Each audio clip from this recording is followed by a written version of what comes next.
Welcome back, adventurer.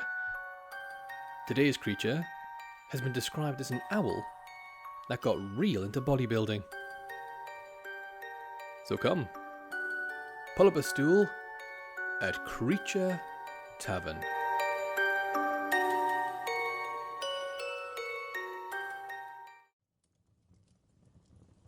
Nice to see you again, adventurer. Come sit. I've saved your seat. While you pick a pint from the board, let me get started with our creature for the day.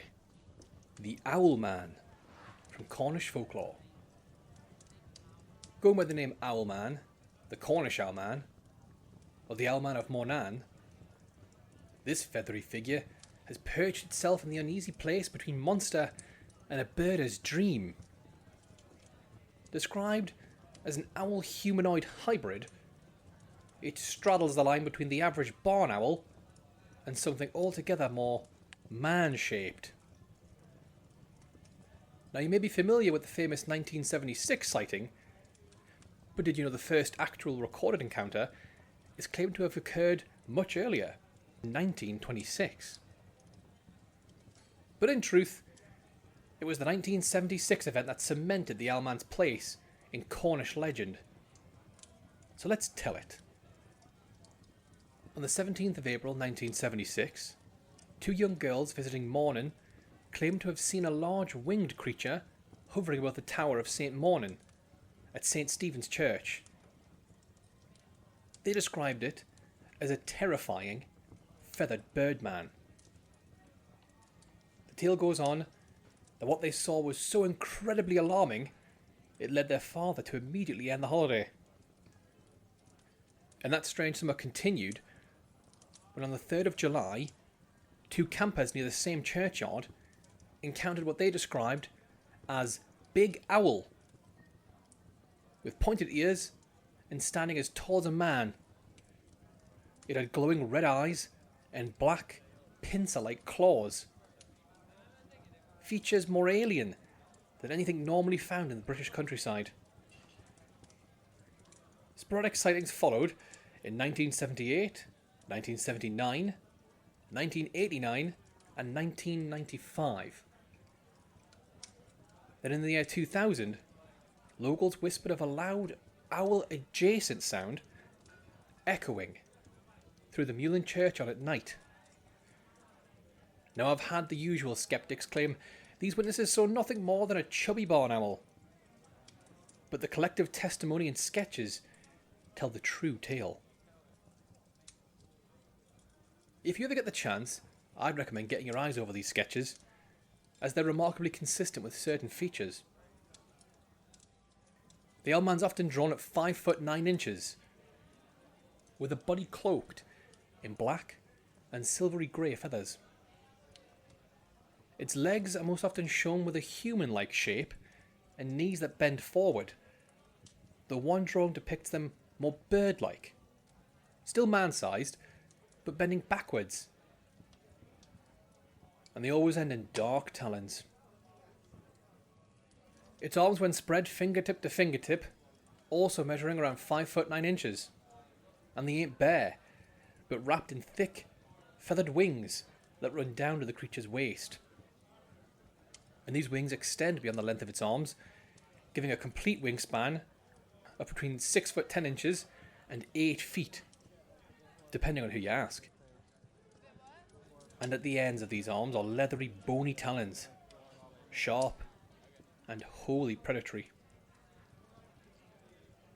Its head, though, is perhaps the most distressing feature.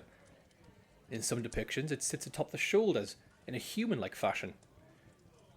In others, it sits low, almost as if the neck's been removed, giving this haunting hooter a more owly silhouette. And what is every single owl known to possess? That's right, a beak. Well, that's not always present on this feathery fiend. Some drawings replace it with a wide black mouth.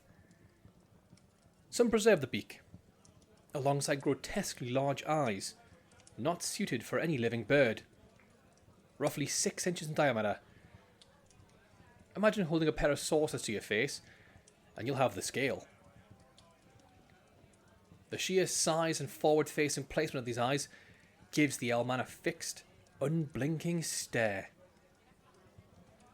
One that folks say feels more like you're being measured than merely observed. Knowing all that, I bet you can see why the Owlman of Morning remains one of Cornwall's most enduring and unsettling legends. To find this cryptid, there's just the one spot. Only place it's ever been seen is in the village of Morning, Cornwall, UK. Specifically, St. Stephen's Church. I'd recommend you start there.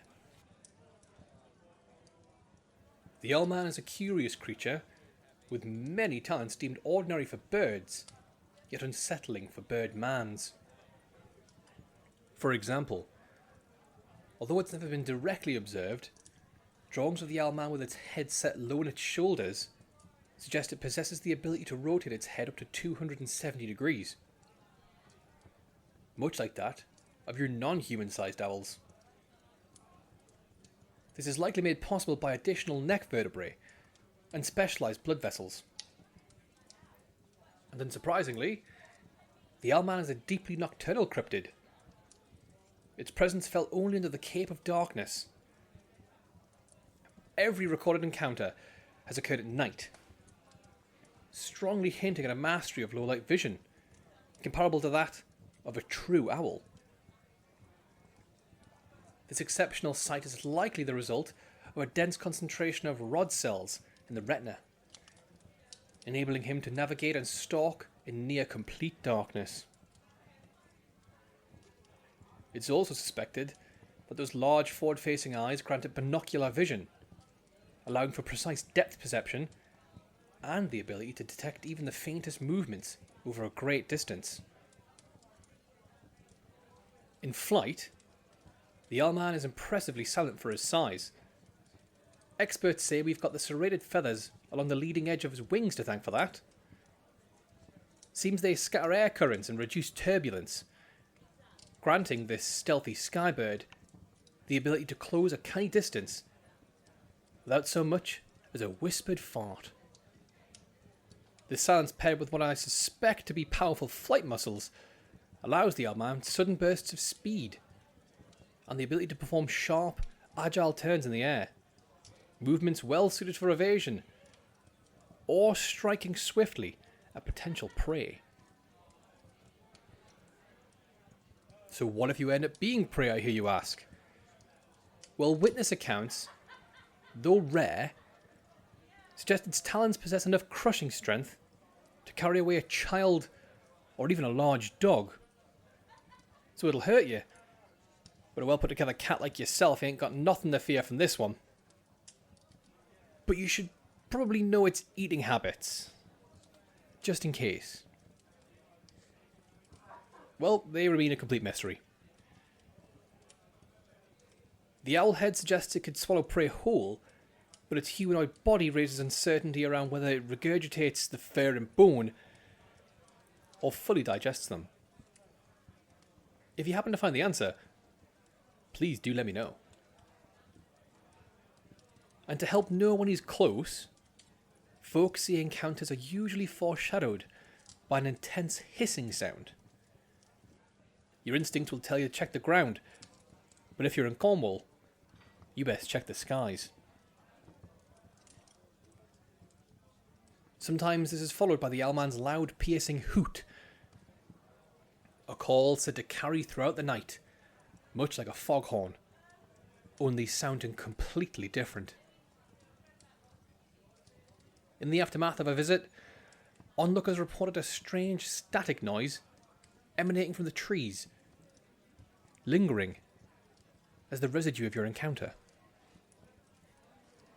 And despite its preference for solitude, encounters with the creature suggest an unnerving fixation on pursuing children.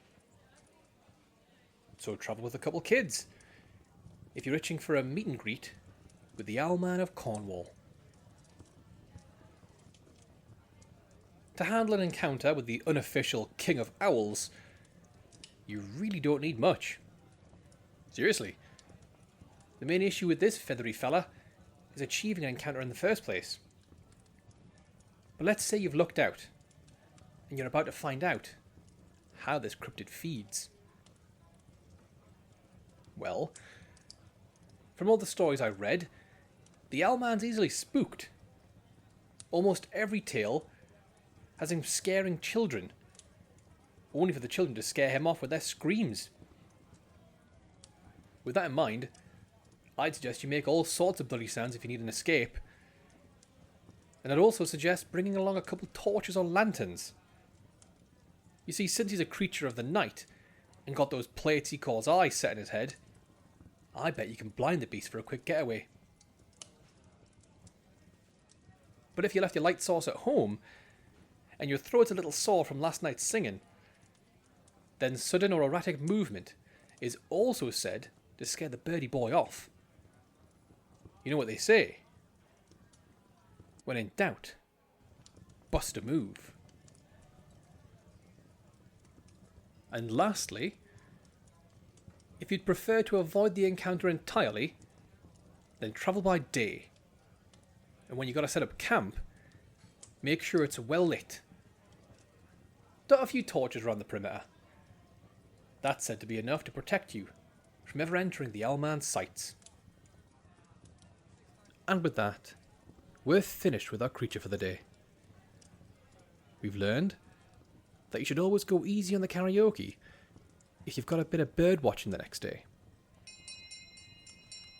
Now that bell means it's last call here at Creature Tavern, so grab yourself one more drink for the road, and until next time, tread carefully, adventurer. You never know when you might wander into the weird.